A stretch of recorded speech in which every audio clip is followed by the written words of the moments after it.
Have you ever wondered how you would cope in a survival situation? Could you create fire, forage for food, purify water, or even build a survival shelter? Make sure you stay tuned until the end of the video to learn about these incredible survival tips which could just save your life.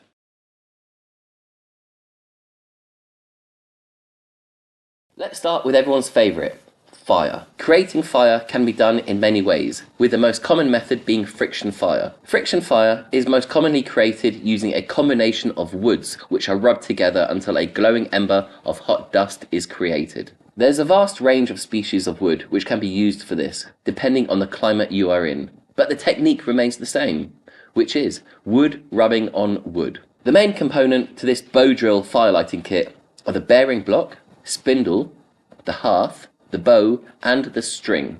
This technique can really take some getting used to, so be sure to make yourself a set and give it a try. Did you know you can create fire using a lighter that has no gas? It's actually extremely simple. All you need to do is break off this metal piece, scrape the plastic into a small pile of shavings, and then carefully scratch some of the flint shavings onto the pile. Follow this up with a firm scrape of the flint to create a shower of hot sparks, which will then ignite the pile. I bet you'll never look at an empty lighter again in the same way. Fire steels are a giant version of the flints which you often find in a lighter. They can produce a shower of sparks which will set fire to numerous materials such as this piece of resin wood scraped into shavings. These Daldenia concentrica black mushrooms commonly found on ash trees are also called King Alfred cakes, and they're another one of nature's great firelighters. Another method for creating fire is by compressing air in order to ignite a dried piece of tinder material. This method has been used for over 2,000 years, originating from Southeast Asia, where the kits were made using hardwood and bamboo. This is called a fire piston and works like this. You place a piece of tinder or dried fungus into the end of the rod.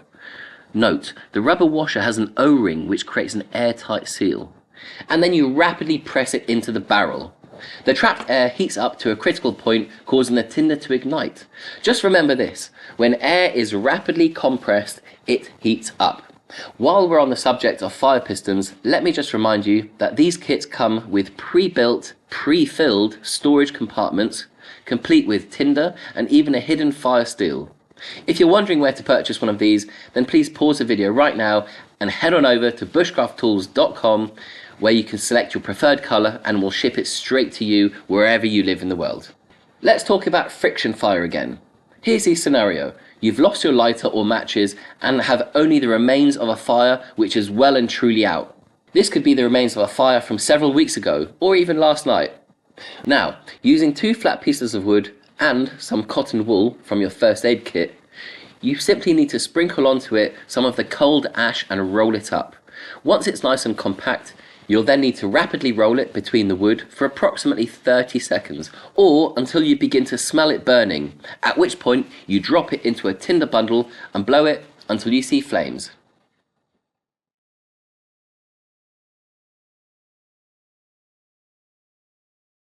Now let's talk about shelter. Survival shelters can keep you warm and safe from the elements, that being rain or snow or even shade from the blistering sun.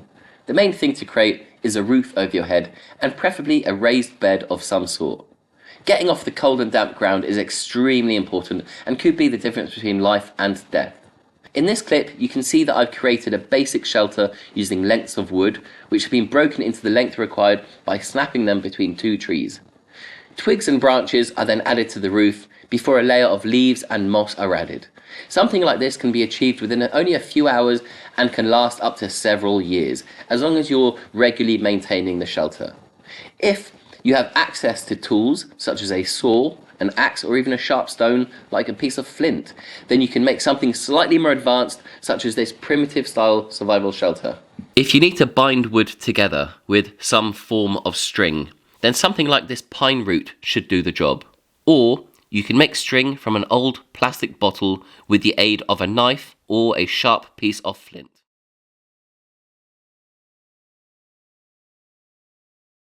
If you have access to water, consider yourself lucky, that being river or sea water. Water is essential to survival, and knowing how to filter it or purify it could be the difference between life and death. River or lake water can contain a vast range of bacteria, toxins or pollutants, which could be deadly. Something as simple as a plastic bottle, like this empty Prime bottle, can be used to filter toxic particles which can be found in water. Simply remove the base with a sharp tool and add a piece of cloth of some sort. This could be a piece of clothing, such as a t-shirt or jeans. Then add some fine sand and stones, which will act as a filter. Using charcoal will also help purify the water. Now, pour your unfiltered water into the bottle and collect the filtered water in a cup below. It's important to note that water, even filtered, should always be boiled for several minutes before drinking. Believe it or not, you can always use an empty glass or plastic bottle to boil the water in, like this plastic bottle of water being boiled over a fire with the aid of a piece of string or even a shoelace. If you find yourself washed up on a deserted island with no fresh drinking water, then your best bet is to look for washed up coconuts, or look for fresh coconuts growing in the palm trees. A long stick, such as the length of bamboo, will be your best friend when it comes to knocking one out of the tree. Just mind your head as they fall to the ground, as they can weigh several kilos, and getting one of those onto your head is really gonna hurt. If you can't find any coconuts, then one thing you'll always find will be a plastic bottle. Plastic bottles can be used to create a solar still, which will turn seawater into fresh drinking water. Cut the base of the bottle off, fold in the edges, and then insert a smaller bottle filled with seawater. Now leave it in the sun for a few hours and you'll notice condensation build up and water droplets form. This is your fresh drinking water. For your best chance of survival, I would recommend making a bunch of these.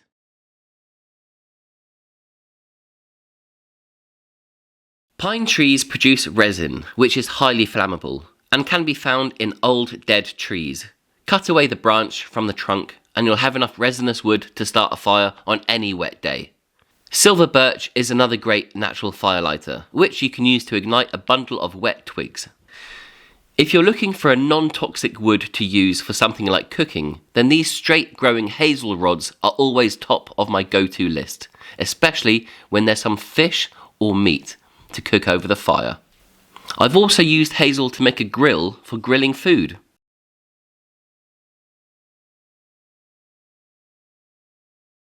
Food and water are key to survival. As we've covered water, let's talk about food.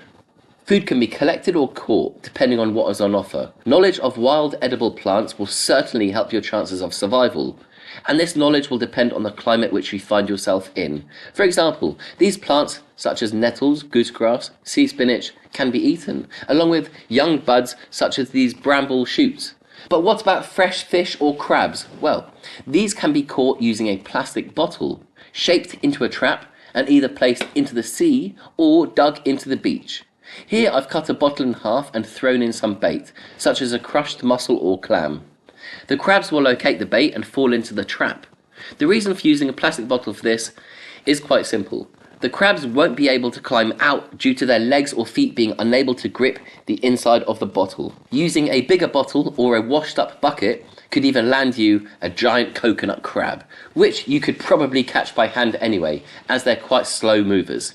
If you are able to find some material, especially some sort of net material, then you can always try to catch some fish with it.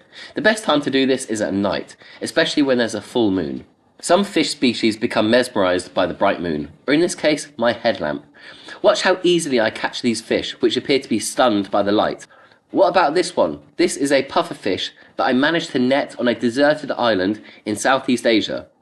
Pufferfish can actually kill you, that's if you eat the wrong bit. So maybe give pufferfish a miss and stick to the young meat which you can find within a fresh coconut. If you do manage to catch something to eat, then you can always cook it up in a coconut, like this basic fish curry which I added clams, crabs and wild mango to. The coconut will act as a cooking pot and it actually comes pre-filled with delicious drinking water and young coconut meat. If you find yourself in a mangrove at low tide, then check the holes in the mud for any crabs. If you're lucky, then you might just find a mud crab. Just mind your fingers as these guys can really bite. To cook it, throw it directly onto the coals or cook it up in some sort of cooking pot. Looking through old washed up fishing line might produce a hook, which means you just need a stick and a bit of bait. check out this fish I caught using a small crab as bait. If you enjoyed this video and would like to see more videos like this, then the best way to let me know is by liking the video and by leaving me a comment on what survival tips you would like to see more of. Thanks for watching. See you next time.